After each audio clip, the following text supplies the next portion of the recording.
your word. We pray, Lord, that it would just spark something in our hearts here this morning. I pray the words that I share would be anointed, that they would be from your heart, from your throne, oh God. I pray they would speak to our spirit. We thank you that your word brings life and hope. In Jesus' name. We all said, Amen. Amen. Well, we're going to dive right in here in this whole concept of countercultural. And I think right now when we look at our culture, there's a lot of people kind of going against culture, but that's not always what we're talking about. It's this concept of really grasping, what does God say about me? What does God believe about me? And those are the ways that I want to move my life and move forward with what God's calling me to do. And that will be against the grain of what God's called us to do. And doing this, I call this concept the current of culture. I want you to write that term down. The current of culture. How many guys, you've all probably been in the ocean before, right? Or you swam in a river or a stream, and you understand there's a current that goes through there, right? And the current just naturally wants to take you somewhere. You with me? You sometimes you don't even realize it's happening, but you're moving. How many of you guys have been into like the ocean and you're swimming, and all of a sudden you realize the place you set up your blankets and your towels is now way out there. And the current has just moved you and moved you and moved you. And the reality is, you didn't even know what was really taking place. How many of you have been there before, right? And all of a sudden you'll say, wow, how did I get here? That, I want to tell you, that is a perfect example of how our culture moves. We can be going down the current of culture and not even have the reality that we're in this stream going this way until something wakes us up. So I'm kind of hoping that this series and what I share this morning is kind of that reality. Whoa, we're supposed to be way back there. We've kind of jumped into this thing and we're moving down and the reality hasn't even hit us yet. We're going to this thing. I had this incredible opportunity right out of college.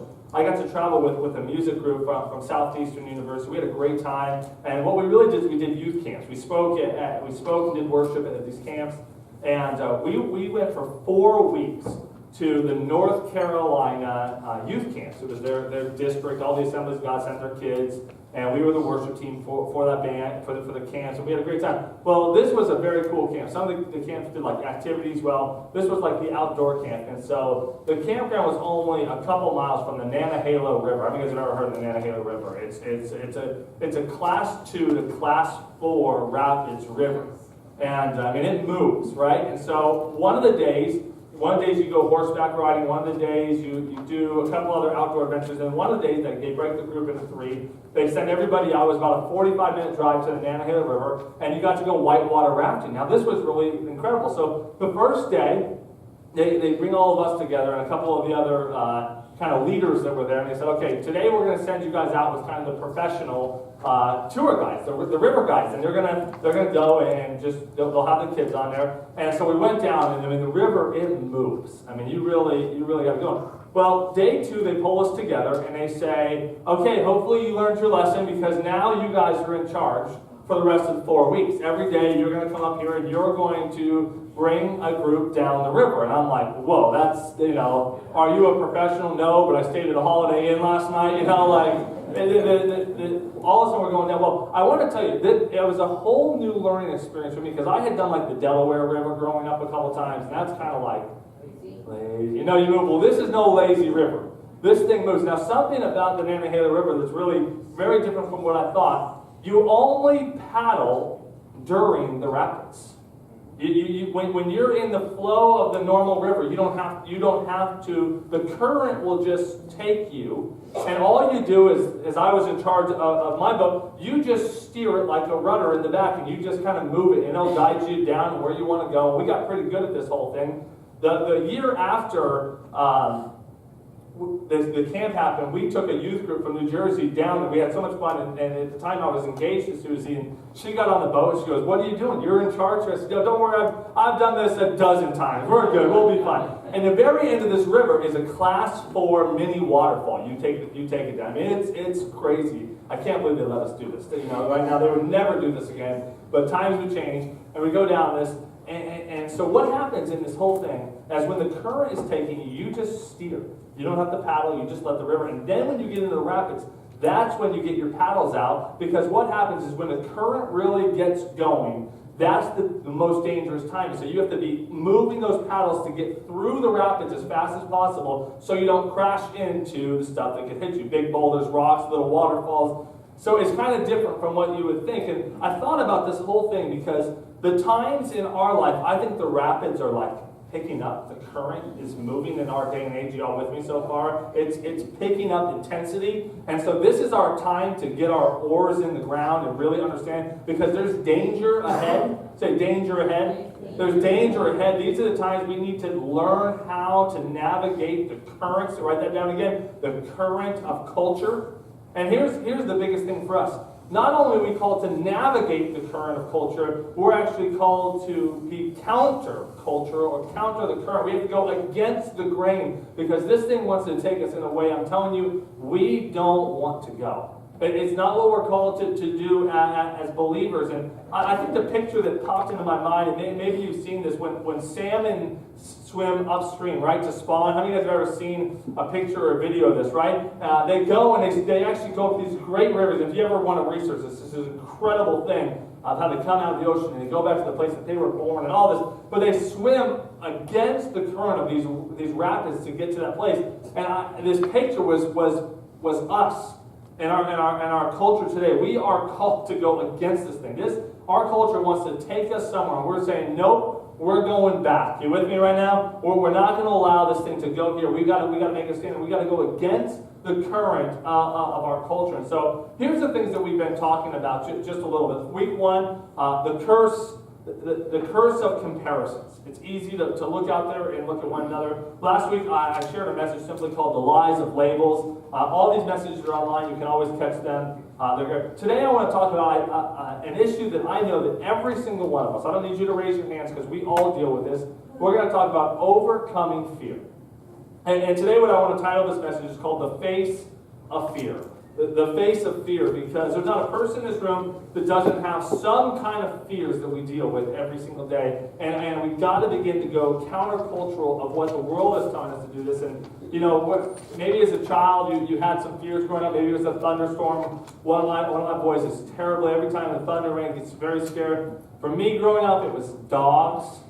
And I don't really like dogs, so when I come over to your house for dinner, I always say, if you have a dog, you got to put the dog away. And you say, why? When I was going, I was riding my bike one day, and this dog, and I think his name was Killer, and I hear this dad yelling out, Killer, come back! He's like, I'm like 8 years old riding my bike, and I don't think his name was really Killer, but in my mind, it's Killer. It's shocking. And so dogs and me, we just, Stephen asked me yesterday, are we going to have a dog? I was like, no, never taking place. So those are like, you get these fears growing up, and maybe you're a teenager, it's like the first day of school, some of those anxiety things. But how many know when we get to a certain place in our life, you start having grown-up fears? I mean, there's a big difference between the grown-up fears, right? These are the whole nother level. These are the things that talk about, man, what's going on with our economy? Am I going to lose my job? Am I going to start that new business venture? What's going to happen with my marriage? Maybe you're single out there and you're saying, am I ever going to get married? Those big questions. And these are the real life fears. It's the worry about a loved one's health maybe. It's fearing the worst. And all of us deal with this. And I came across this little list, and it named kind of the 4 top list of that most people deal with fear. And this is what they were. It's the fear of loss.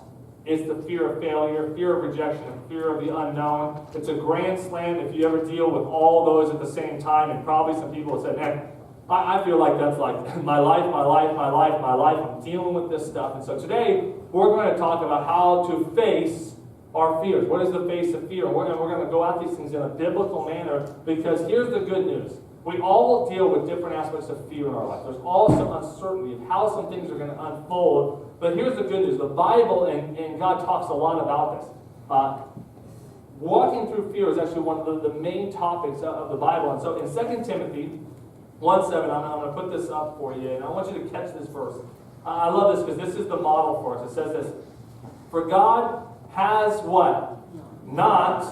He has not given us a spirit of fear, but of power and of love and what? A sound mind. So let me help you out with something. Fear is not from God. You with me? Fear is not from God. And we're going to talk a little bit, because there's a couple kinds of fears. But for God has not given us a spirit, say spirit with me, a spirit of fear. Now, what does that mean? I'm going to dive in a little bit. I want you to catch that word spirit of fear, because it's a much greater example. And God's saying, I'm going to help you. I'm going to help you overcome some of these fears, because if we are called to be people of faith, which we are, right? Then we have to understand that fear and faith are at the opposite ends of the spectrum. You with me? And so when we move more towards fear in our life, we move farther and farther away from faith. And so our goal as people is to move closer to faith than to fear, and moving in that way. And so, fear is really faith put in the wrong place. It's in the wrong power. And so we got to have faith in God, and we got to remove those fears from our life. God has not given us a spirit of fear, but a power, love, and a sound mind. We're going to talk a lot about our mind here. And so the first thing we have to do is we have to identify its source. So if fear is not from God, where is it from? Well, out of all these messages, it's from the enemy. And this is one of the biggest ways that he wants to attack your life, keep you away from being a person of faith, is he's going to continue to instill fear in your life. And we have these things in our life, and so they come in these small things, and these are a little bit different. So, we have fears, like, for me, spiders. I promise you, Susie has killed way more spiders in my home than I have. I mean, she just grabs, I'm like, keep me away from even a little, I don't do too well without stuff. Clowns, I can't stand clowns. I know they're just, anybody else with me on clowns? It's just weird. Come on now. Clowns, right? Snakes, now that's Susie's thing. Snakes, oh my goodness. We went on a little getaway for our 40. We both turned 40 this last summer, and you guys all helped send us away. We had a great time. And one day I was on the golf course, and Susie was going down to the pool, and she said, she was still like 3 hours later, like a snake went by, on the path down to the pool. I said, what did you do? She said, I went in through the hotel, around the back way, and I was like, no big deal. It's like the Indiana Jones thing, when it gets lowered down into the pit. Why snakes? Why does it have to be snakes? I hate snakes, right? Well, that's Susie. Can't stand snakes. And so we have these things, but these are not the things that we're really talking about here. We're talking about something much greater of what God's called us to unlock these things. And so here's my heart for us for today, is that the prison door of fear over your life in some certain areas would be unlocked so that you can walk out of here a free person. Because this is a real reality that a lot of people have not got to the place that God's called them to get to, because there's some fear issues. These aren't I'm afraid of a spider. These are I'm afraid of some spiritual things that are taking place in my life. And so we have to define what fear is. And so I think it's like this. I'm going to give you a couple things. I just want you to jot some of this stuff down today. Fear is placing your focus on the what-ifs. What is fear? So let's define it. Let's help us come to the reality of what it is. Fear is placing your focus on the what-ifs. I mean, the greatest example of this is Moses. Moses is, he grows up in the house of Pharaoh. He's spoiled. He lacks for nothing. And this whole miraculous thing, how God intervenes in his life, and you have to read the whole story on your own time, and you probably know it. But anyway, he's going through his life, and all of a sudden he sees an Egyptian slave master kill a Hebrew, right? And he gets very jealous, and he goes and he kills that man, and he realizes, oh no, I'm in deep trouble. And he flees from the court of Pharaoh, from his home that he grew up in, and he finds himself out on this mountain. All of a sudden, a burning bush comes into Moses and gets his attention and takes off his shoes. This is holy ground. You know the story. And he goes before him, and God speaks to him through this burning bush, and the bush doesn't, it just stays burning. And he says, I'm going to use you. I've heard the prayers and the cries of my people, and we're going to go and liberate them from the hands of the Egyptians. We're going to bring them out of bondage, out of slavery, and we're going to do this, right? And he says, Moses, I'm going to use you. And Moses' initial instinct, was this. Well, what if they don't listen to me? Well, what if I can't convince them? What if they want to stay there? And all of a sudden, his fear begins to overwhelm the faith that God is trying to place in his life, that you will be the person that will bring my people out of captivity into the promised land. And his greatest problem is the what ifs. And if we looked at most of the decisions in our life that we go through, and God says, hey, it's time for this, it's time for this, it's time for this, we say, what if? Well, what if I don't get another job? But what if I can't pay the bills? What if somebody gets, you know what I'm saying? And we go to that what if, and that's that fear-driving component to our life. And so this is the story that we begin to look at in this whole thing. And this is what we do. We do the same thing so often. And we let our minds run wild on the what ifs. You've been there before, right? You have now played the whole scenario of the what ifs to the worst case scenario. It's not like this might not work. No. This is going to be an utter failure. Everything's going to be devastating. Everything's going to turn on its side. I know I've been there before. I mean, my mind will get running fast. You with anybody else with me? And these little things pop into my mind, and I just realize, man, I am just, it's running. And we get these what ifs. Now, this is a huge thing to understand. Psychologists tell us that only about 8% of all that people fear actually comes to pass.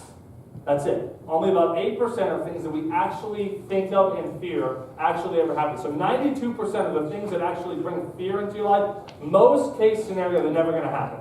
But we so live in the world of the what ifs. We go to the worst case scenario, what's going to happen when everything goes bad and fails, and that's where we begin to kind of stake our claim. And this is what I want to teach you about fear.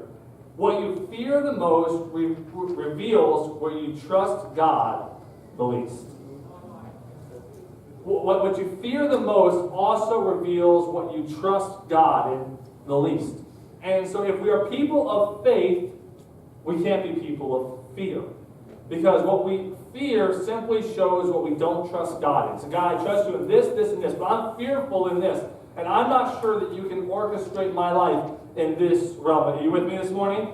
And so this is this thing. How do I begin to identify these things and help us to do this? And so it happens in this way. Our mind starts running, and this hurts a little bit when we begin to do this. And so 2 Corinthians chapter 10 tells us that these are called vain imaginations. How many of you guys have heard that term before, right? They're vain imaginations. They're just these things that run wild in your brain. And I mean, I tell you, I've had these little things and they just keep running, they keep running. Well, this is what the Bible teaches us there, and Paul teaches us in teaching the church in Corinth, that we're to cast down those thoughts, that we're actually to take those thoughts and make them captive and make them obedient to Christ Jesus. So when your mind gets running on those things, and those fear and instincts, the what ifs begin to come in your life, this is what we're called to do. We take those thoughts and we take them captive and we put them under the submission of Jesus Christ, and we say, we're not going to let this thought of what ifs